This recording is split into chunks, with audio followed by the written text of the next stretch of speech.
Good day, friends. This is Mr. Sali again, coming at you with some more reading fun and story elements. All right, today we're going to think about three things, friends. Three things. Number one, say number one. The first thing we're going to think about is IDing and understanding the problem in the story. Good readers always can describe the problem, the attempts to solve the problem, and the resolution. So we are going to understand the problem. Say number one. Find the problem in the story. Say number two. Number two, we are going to understand how the character and people or things in the story try to solve the problem. Say number three. We are going to understand how the characters and people or things in the story solved the problem. So we have a little chart here, and I'm going to show you exactly what we're talking about when we think about the problem and solution. So here, friends, I see our anchor chart right here. So the problem in a story is what goes wrong. It is a challenge or obstacle. So I see quickly here, a friend, Sam, hit his head and he got a big bump. That is the problem. That is the problem in the story. Now, we have to solve the problem, right? So solving the problem is a way that we can think about fixing it. So here I see the solution is how the problem is fixed or solved. Now, I want to make sure, friends, we can try a lot of different things to fix a problem. So as we read our story about Sophie, we have to understand that not all of the things she tries to do to resolve the problem work, but she perseveres. She perseveres. So make sure that you understand that not everything you try is going to fix the problem. Sophie's problem isn't something that she can totally fix in one opportunity and one chance. She has to try a lot of different things. I know Sam hit his head and he got an ice pack. That was a quick fix. He was able to fix that problem immediately in a snap, quickly. Sophie's problem isn't as easy as Sam's bump on his head. Her problem is a little bit bigger. So as we read, we are going to make sure we understand what we're thinking about as we read our book again, friends. We're going to make sure we know the main character. Our main character is Sophie. The second thing we're going to do is find the problem. What's the problem in the story? How does Sophie feel about her problem? What is going on? What has her so upset? What has her so annoyed?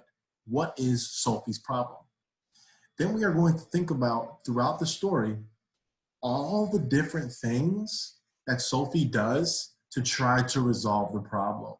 She tries a few different things, and they might not work. They might work, they might not. But we're going to read to see. And the last thing, friends, is we're going to find the solution. Is there a solution to the problem? Can Sophie actually change or fix her problem? Let's read. I'm small for my age. At school, the bigger kids sometimes bump into me or step on my toes. At the playground, little kids always want to play with me, so I know that our main character is Sophie. Some even try to boss me around. That sounds like a problem. Sophie's a second grader. She doesn't want a little pre-K student to boss her around. It's a problem. She's found a problem. My best friend, Casey, is one of the tallest kids in second grade. I see Casey here. Her legs are so long. When she walks, I have to jog to keep up with her. So here I see Sophie's a lot shorter than Casey. It feels like Sophie's problem isn't something that she can fix quickly. Let's keep reading to find out how she tries to fix the problem. I used to try to make myself taller. I hung from trees to stretch out my limbs. Wow, let's read that one more time. I used to try to make myself taller. I hung from trees to stretch out my limbs. I see Sophie here is hanging from a tree. She's trying to solve a problem. She's trying to stretch out her arms because she wants them to be longer. We read this yesterday. I ate all my vegetables, but I never seemed to grow. So let's go back here for a second, friends. Sophie tried to solve the problem. Oh, sorry, friends. Give me 1 second. Boop, boop, boop, boop, boop. So she tried to solve her problem by eating her vegetables, but she never seemed to grow. So think about that. Lock that in your brains, friends. 3, 2, 1, lock it in your brain. Lock that in your brain because she ate her vegetables. She's trying to solve the problem, but I never seemed to grow. It looks like her chance at trying to solve her problem is not working. Being small has its perks, Mom said. I doubted it. Mom's trying to help her feel better about her problem. One day, Miss Alvarez told the class that we'd be putting on a spring play. I was thrilled. The next day, she told me that I was the perfect size to play the elf. I don't want to be in the play anymore, I told Mom. You didn't get the part you wanted, but you love acting, Mom said. I'll bet you'll be the best elf in the play, she added. That won't be too hard to do.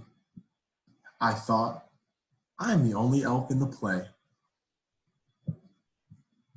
In the play's last scene, the main character finds a box under a giant mushroom.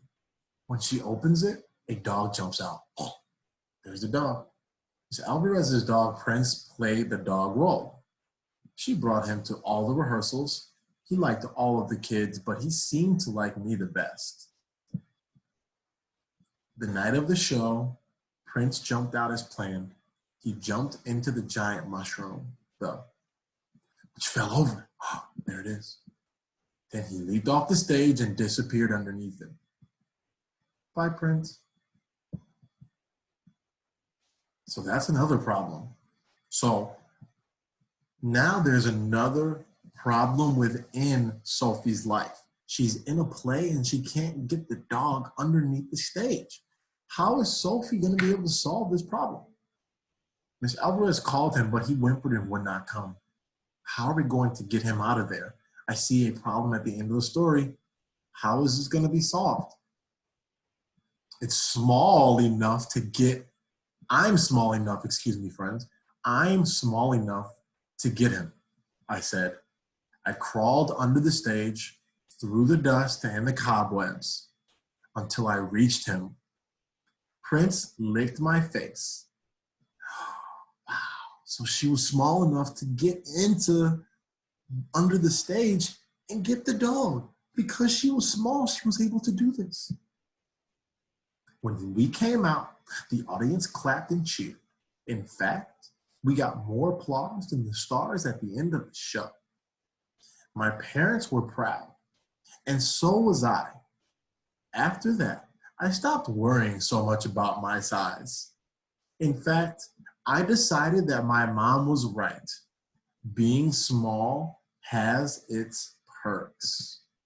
All right, friends, go back, read the story with Mr. Salih, and think about what Sophie thinks her problem is, something that she can't really fix. Then think about how Sophie is able to solve a problem of her own at the end of the story. I'll talk to you soon.